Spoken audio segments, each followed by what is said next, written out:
রাসূল সাল্লাল্লাহু আলাইহি ওয়াসাল্লাম জিবরাইল আলাইহিস সালামকে জিজ্ঞেস করলেন, আইয়ুল মাকানি শাররুন ইনদাল্লাহ, হে জিবরাইল, আল্লাহ তাআলার কাছে সবচেয়ে নিকৃষ্টতম জায়গা কোনটা? আল্লাহর রাসূল যদি গায়েব জেনে থাকেন তাহলে জিবরাইল আলাইহিস সালামও গায়েব জানেন, কারণ আল্লাহর রাসূল কার কাছ থেকে ওহী পান? জিবরাইল আলাইহিস সালামের মাধ্যমেই তো সব ওহী আসে। জিবরাইল আলাইহিস সালাম বলতেছেন লা আদরি, আমি জানি না। যিনি শিক্ষক, যার মাধ্যমে বার্তা আসে, তিনি বলতেছেন আমি জানি না। আর আমরা আল্লাহর রাসূলকে বলতেছি রাসূল কি জানে? গায়েব জানে। এরপর রাসূল বললেন, আইয়ুল মাকানি খায়রুন ইনদাল্লাহ, আচ্ছা খারাপ জায়গা কোনটা এটা জানো না, আল্লাহর কাছে সবচেয়ে পছন্দনীয় জায়গা কোনটা?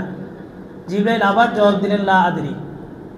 হঠাৎ জিবরাইল গায়েব, কিছুক্ষণ পরে আসলেন, বলেন যে আল্লাহ তাআলা বলছেন, আহাব্বুল বিলাদি ইলাল্লাহি মাসাজিদুহা ওয়া আবগাদুল বিলাদি ইলাল্লাহি আসওয়াকুহা।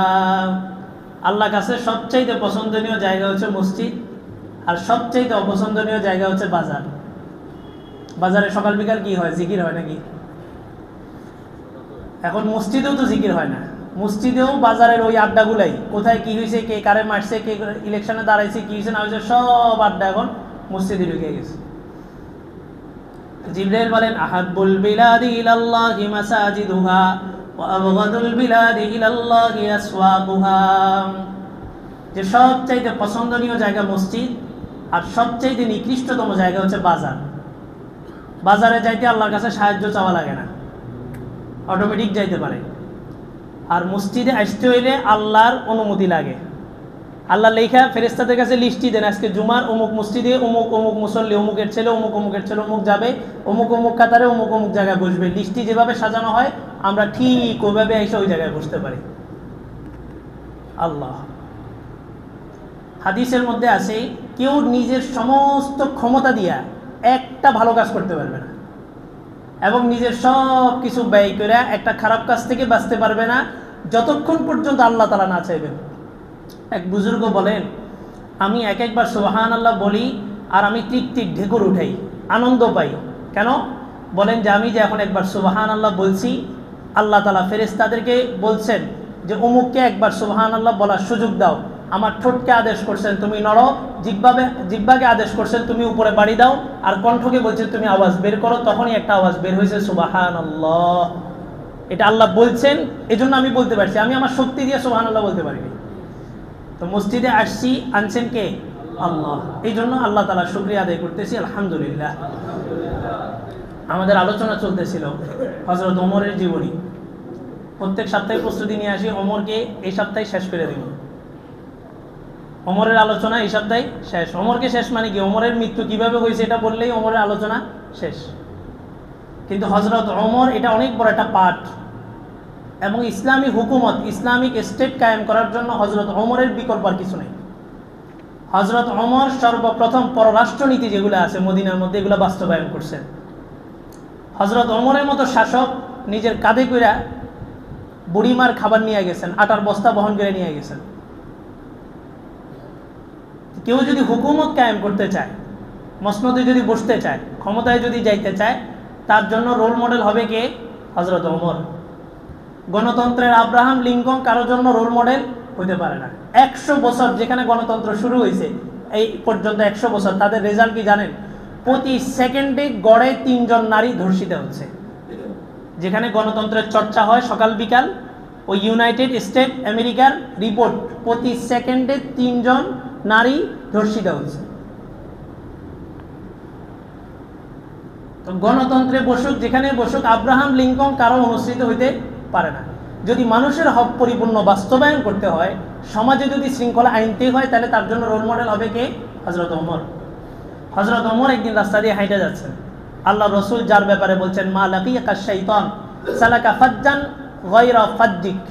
ওমর, শয়তান কোনোদিন তোমার সাথে সাক্ষাৎ করতে পারবে না। তুমি যে রাস্তায় চলো, শয়তান ওই রাস্তা পাল্টায় অন্য রাস্তায় চলে যায়। অর্ধ জাহানের বাদশা, 50টা রাষ্ট্র যার অধীনে চলত। আমরা সামান্য একটা মহল্লা আমাদের কন্ট্রোলে আসলে আমাদের পা আর জমিনে থাকে না। বিগত 16 বছর আমরা এটাই দেখছি। এক একজনের বহর প্রধানমন্ত্রী এক দেশ থেকে আরেক দেশে যাবে, কয়শো মানুষ গেছে সাথে? 120 জন নাকি কত শত মানুষ গেল না, পুরো একটা প্লেন বহর করে নিয়ে গেছে। আর হযরত ওমর হাঁটতেছেন সিঙ্গেল। ওমরকে বলা হলো, ওমর অর্ধ জাহানের বাদশা আপনি, আপনার কোনো ক্ষতি হওয়া মানে মুসলিম জাহান অনেক বড় একটা হুমকির মুখে পড়া, আপনার বডিগার্ড কোথায়? হযরত ওমর যে কথাটা বলছেন আমাদের প্রত্যেকের জন্য এটা শিক্ষণীয়। হযরত ওমর বলেন, আমাকে রাখা হয়েছে জনগণের নিরাপত্তা দেওয়ার জন্য। জনগণ কেন আমাকে নিরাপত্তা দিবে? আপনি যদি লিগেল ভাবে জনগণের সাপোর্ট নিয়ে যদি ভোটে বসেন, ক্ষমতায় যান জনগণের সাপোর্ট নিয়ে, তো আপনাকে সাপোর্ট দিবে কে? জনগণ অটোমেটিক সাপোর্ট দিবে। আর আপনি যদি দিনের ভোট রাতে নিয়ে কাজ করেন, তা আপনার ভিতরে একটা ভয় থাকবে। চোরের মন সবসময় কি থাকে? Police police. তো সে চলে 10-12 জন নিয়ে, ডাইনে 10 জন, বামে 10 জন, সামনে 10 জন, পিছনে 10 জন। এত কিছুর ভিতরেও কত পরিকল্পনা, কত কঠিন মজবুত করে সিংহাসন গোছাইছে, গোছায় তারপরে ঘোষণা দিয়েছে 2040 সাল পর্যন্ত থাকবো।